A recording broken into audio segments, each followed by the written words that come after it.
Howdy folks, we're looking at Edge Magazine issue 34, released in July 1996, discussing the future of interactive entertainment. And we see Mario on the cover, of course, and I don't know where they got this image from, because he seems to be made of all these little pyramids of sorts. So that's not Nintendo 64 imagery.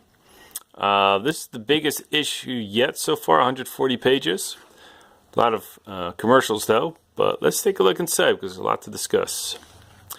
So the opening column is about how great Super Mario 64 looks and what that might mean to the future of video games. Well, I guess it did help, although 3D platforming, in my opinion, is still rather lackluster. Actually, the biggest feature in this issue is Microsoft, with an interview with Bill Gates and lots of talk of how the PC was going to change to become better for games, which it sure did. E3 1996, not a very big thing. Of course, we had the Nintendo 64 being displayed, but a lot of it we had already seen earlier. The PlayStation lineup was actually a bit disappointing. Crash Bandicoot was one of the few titles which actually looked very good. The rest was more of the same, actually. Lots of racing games. Twisted Metal 2, for example. Destruction Derby 2. And Total Number 1 was an RPG fighting game hybrid, but that wasn't that good. And Edge also comments that the Nintendo 64 lineup didn't look that awesome, even though we have Body Harvest, which would later become a pretty good game. Other than that, yeah, I don't see any classics here. Oh, yeah, here's GoldenEye, I think. Maybe Mission Impossible. So, yeah, E3 1996, also with Sega's new joypad with an analog stick, although I've only used that for Nights into Dreams. Saturn making a little bit of a comeback in early 1996. Also having NetPlay, which I don't think was used that much. Here's an interesting software program called Creatures. Now, I don't think you can see it if I zoom in, but the program used cat-like creatures, which would be like Tamagotchis. They had big eyes, and they could learn all kinds of new things. But yeah, it was fairly sophisticated for its time, but it was more like a toy than a game, and I think it sold pretty well. But I don't know whatever happened to it. I know there were sequels too. So, and the person talking in this article has big ideas for this AI, that it would grow on to become its own thing, that the creatures would learn from each other and stuff. I don't know if that really happened. So here's an article about Java, a language for internet applications and browsers, and that's still a big thing. And it helped all those different computers connect via the internet. So this is very interesting to read. There's also CyberDog by Apple, which did similar things. Chris Crawford talking about how games are only focusing on how well a computer speaks and not enough on how it thinks or listens. Especially listening, it's not very good. We use keyboards, but they're kind of robust, and joypads, which are more elegant but are rather limited. Of course, voice recognition is still not working the way we want it, and even then, would that be what we should be doing? I don't know. But he criticizes the gaming industry for continuously making the same kinds of games, but adding on more graphics, and keeps saying more and more that it's impressive, but not really doing anything new. They compare it to a kid riding a tricycle and making the noises of a fire truck. So that's kind of fun. Here we have Tony Crowther, who works for Gremlin now, used to be a bedroom coder who made a Monty Mole. I think that was for the Commodore 64. And this article laments the loss of bedroom coders in England. Here we have Sean Brenham, who works for Virgin and worked on what do you call it, commercials and the like. What's the right word? Can't seem to come up with it. Well, basically how to sell products using advertising. And he made it big with Command & Conquer. Here's Willem Lutham. He works apparently on 3D models. So, and his talents have been used for a lot of different companies. How to incorporate 3D graphics. Well, here's a commercial for US Gold Games. Remember them? They used to be big in the 80s for British computers. It's a British company, not an American one. Don't think they existed much longer after this. Charles Cecil, he worked on the Broken Sword series, who he talks a lot about, but also on one of my favorite Click and Carry adventures, Beneath a Steel Sky. And also the Temptress one, what's it called again? Lure of the Temptress, which I've never played, but apparently was also good. And he talks a lot about his competitors, which are LucasArts, and how they have different ways of doing things. He says that Full Throttle is more of the same, didn't like it that much, and that his games, they're more intelligent, I guess. He says he spends a lot of time on the story, and you can see that when you play the Broken Sword games and Beneath the Steel Sky, and they're really smart. He talks a lot about programming for different consoles. He'll say that his games will be brought to the PlayStation because it's easy to make, and not for the Nintendo 64.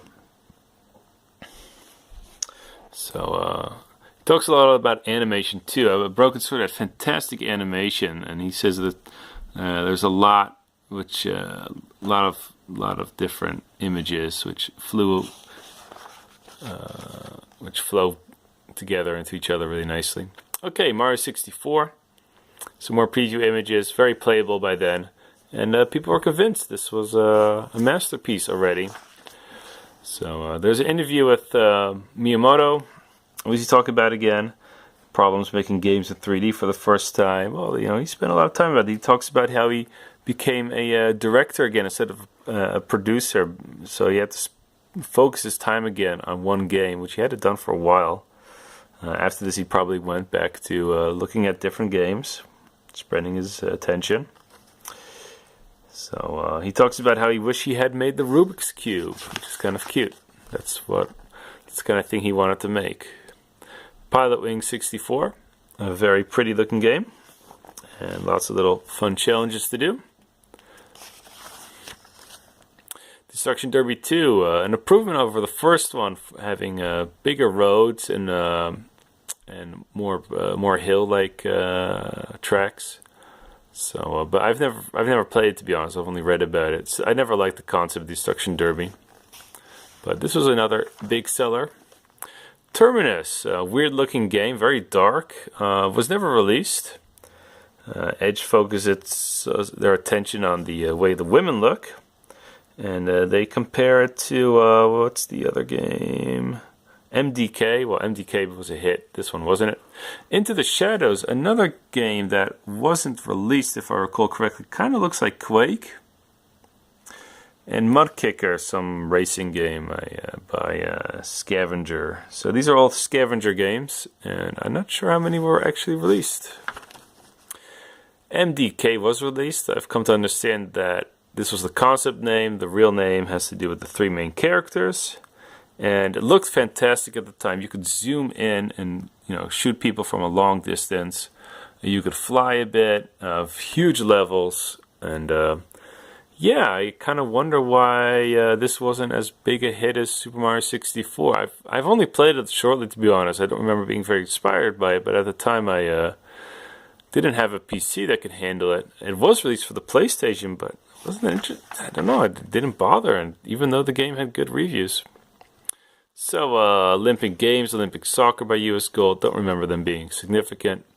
Hind for the PC, some kind of realistic helicopter game. Turned out to be okay. Tobal number 1, Squaresoft's fighting game with RPG elements. I bet it has a cult following, but not my kind of thing. Even though I love both RPGs and fighting games, I don't think they mix well. Okay, so you can win a car for if you look. Gremlin having an advertisement. They'll be getting a lot of attention soon enough. Yeah, here they are. So you might wonder, do they have anything to do with each other? So Realms of the Haunting, that was a hit for them, even though not commercially but critically. I don't think it sold very well. I hope they review it later because I don't know much about the game. And other games, Gears and Guts, Band Warriors, Slipstream. I don't know about these games. Gremlin is a British company. They've been around for a while, and not well known for their hits. They made the actual soccer and actual golf games. Fragile Allegiance was a Command and Conquer like game, but wasn't that well received. It was okay.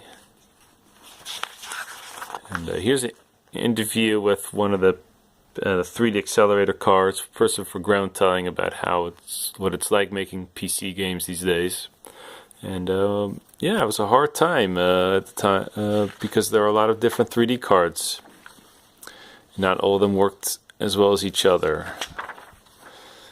Speaking of PC and 3D cards, well, we have Microsoft now. Yips. So I love this interface. I mean, look at the good old Windows 3.1 layout. So lots of information. I didn't bother to read it all, but looking at it, it's about how Microsoft came to become a company for gamers, thanks to Windows 95 bypassing that 640K pipeline issue when it comes to memory.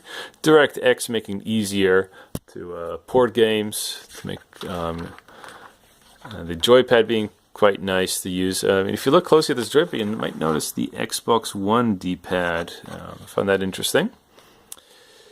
So lots to talk about playing on the internet, which was still not common at the time, even though I thought it was the case with Doom, but they're making it even more popular. Some Microsoft games, none of them particularly interesting, but showing that Microsoft was trying to support the Windows 95 brand. And here you have an interview with Bill Gates, 4 pages, lots of interesting things. It's fascinating to see how he's on the ball. He knows a lot about 3DO, how it worked. He knows what's going on in the world of computer games, and he talks about Nintendo in depth and how the CDI was a flop. And yeah, he knew what he was doing because he talks about the PC. He's well aware of how the PC would continue to be a luxury product. Not meant for games unless you're very hardcore.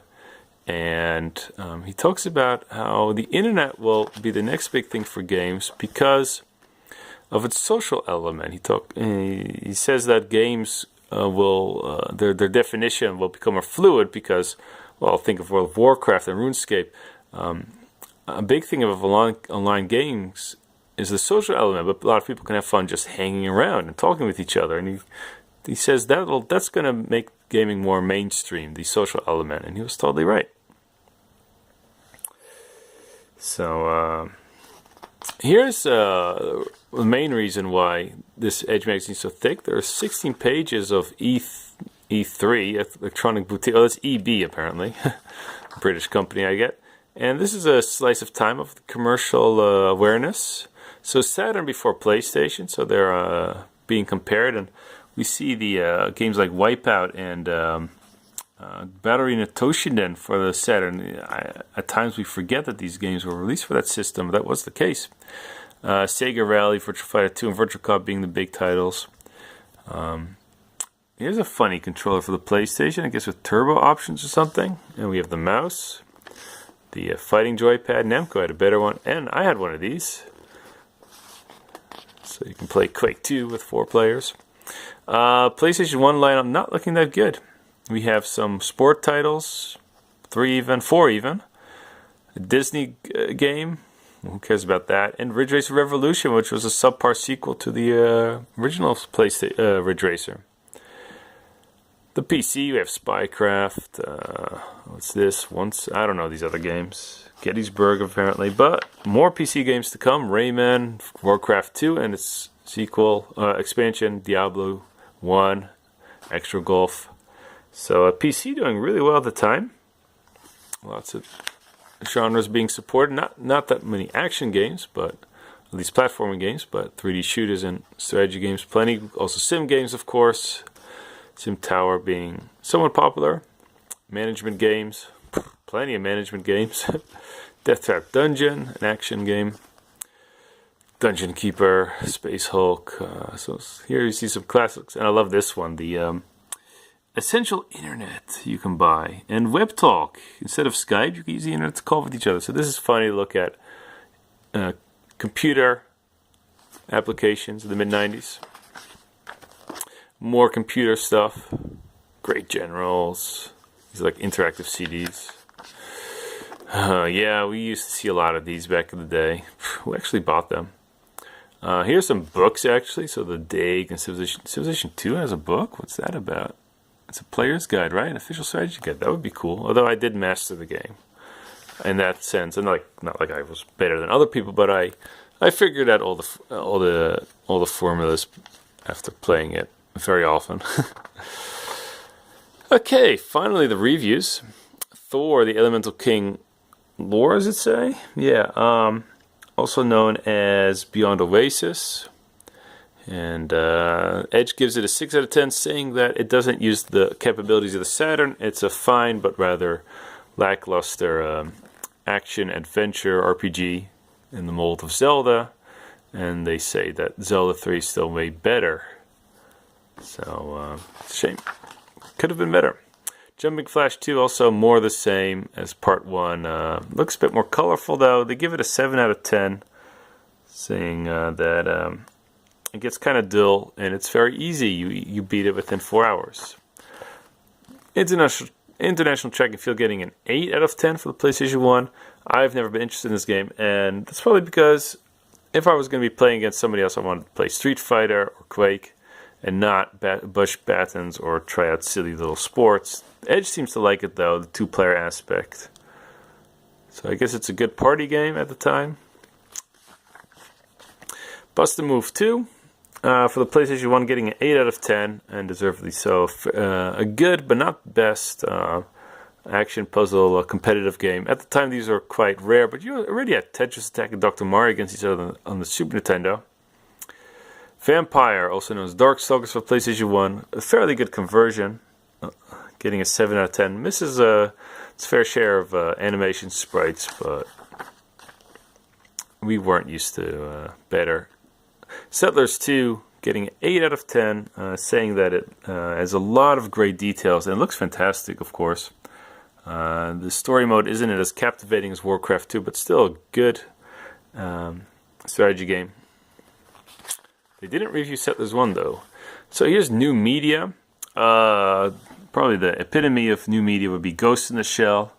So you can get that 79-minute long video. There's also Street Fighter 2, the animated movie. So 2 classic animes being released this month. There's a book by Douglas Cookman called Microsurf. I've never heard of that one before. He's the writer of Generation X. This is kind of funny. They talk about a CD-ROM with pretty images, and they say that they apparently you could get the same images on the internet for free. Yeah, Escher Interactive, organic art, lots of boring shovelware if you ask me. Tekken music being released. Any other bands we know? Nope. So that was music for the new media. And the gadgets. This is something funny, of course. Casio, the GV5SO or S50. What does it do? Is it a TV of sorts? It's a video Walkman, yeah. So, and the Casio having some kind of, I don't know what it does. I don't know what it does, and I'm not interested either. You can look it up for yourself.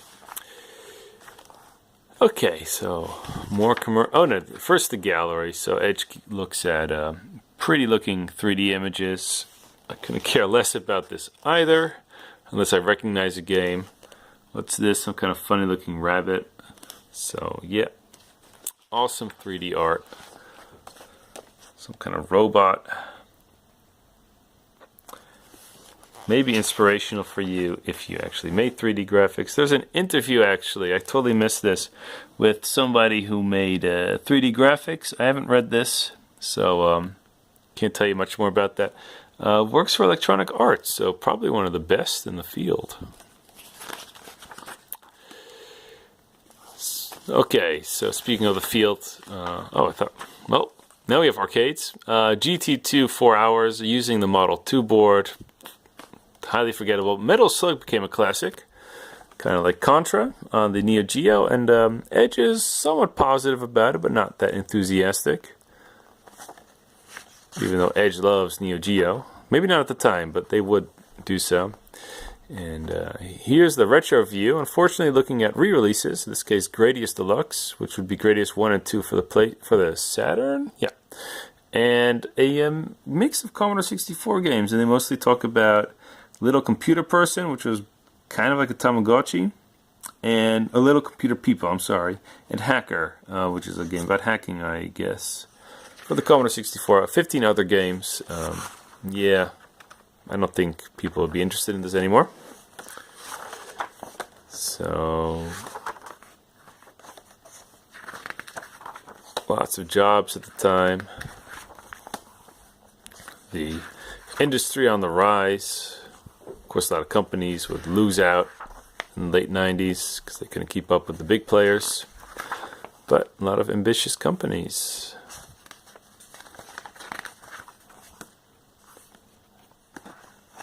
More power. Yeah, 3 memory disk drive. Good to have. Okay, so we finally get to the letters. One person saying, Chris Crawford is so right. You know, the video game industry has to grow up, try to make art the way video games are made, not try to become movies. This person, though, on the other hand, works for Boss Studio, Game Studios, which would later become another company who made The Suffering, and which was a good game, but they also made Lord of the Rings, Fellowship of the Ring, which was a horrible game. Yeah. He says Chris Crawford shouldn't be getting that much attention in this magazine because he hasn't had a hit for more than 10 years. And yeah, he's never made a really big hit anyway.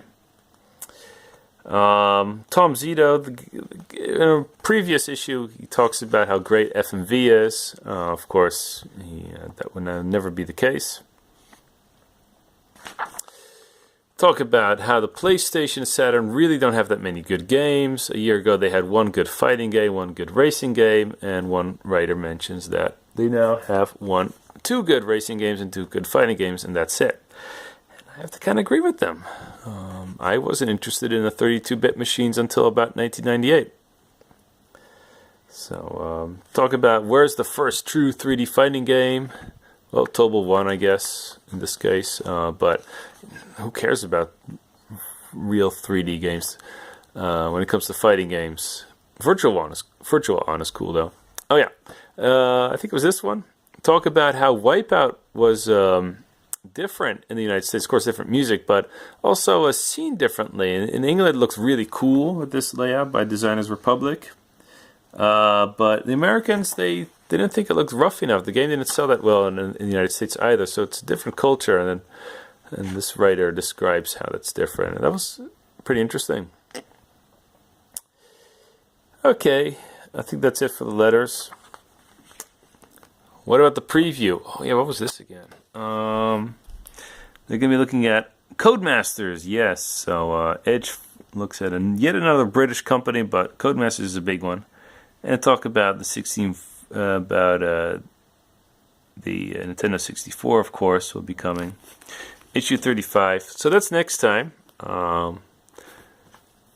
Yeah, Bellissimo in the back of the cover. This version of Edge is not in good condition, but I hope you don't mind.